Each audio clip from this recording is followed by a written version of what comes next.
প্রায় সোয়া ৬ কোটি টাকার অবৈধ সম্পদ অর্জনের অভিযোগে দায়ের করা মামলায় যুব মহিলা লীগের বহিষ্কৃত নেত্রী শামীমা নূর পাপিয়া ও তার স্বামী মফিজুর রহমান সুমনকে ৩ বছর ৬ মাসের সশ্রম কারাদণ্ড এবং প্রত্যেককে ৫ লাখ টাকা করে জরিমানা অনাদায়ে আরও ৬ মাসের সশ্রম কারাদণ্ড দিয়েছেন আদালত।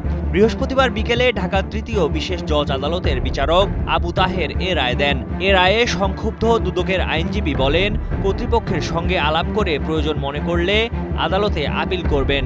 অন্যদিকে আসামিপক্ষের আইনজীবী বলেন, দুদক যে অভিযোগ দায়ের করেছে তা প্রমাণ করতে পারেনি, তারপরও এ সাজা দেয়া হয়েছে। এ রায়ে সংক্ষুব্ধ তারা। যে কোনো দিন আইসা যুক্তিতর্ক শুনানি করা যাবে। আমরা শুধু দুদক পক্ষ থেকেই যুক্তিতর্ক শুনানি করা হয়েছিল এবং আমরা বলেছিলাম যে এই মামলা সন্দেহের ঊর্ধ্বে থেকে আমরা প্রমাণ করতে সক্ষম হয়েছি।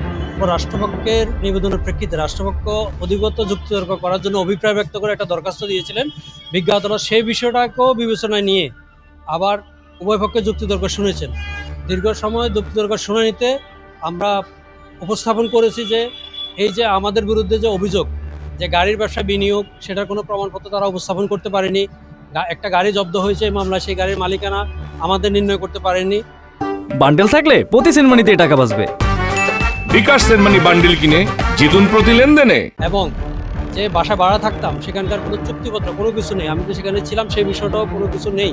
এবং ওয়েস্টার্ন হোটেলে যে থাকার যে বিলগুলো কথা বলা হয়েছে, সেখানে নির্দিষ্টভাবে এই বিলগুলো আমার দেওয়ার সেই মর্মে রাষ্ট্রপক্ষ নিরঙ্কুশভাবে প্রমাণ করতে পারেনি। এবং কি অন্যান্য বিষয়কে এনে যে সমস্ত বিষয় বায়বীয় বিষয় অভিযোগগুলোকে এনে আমাদের বিরুদ্ধে অভিযোগ হিসাবে দিয়েছে।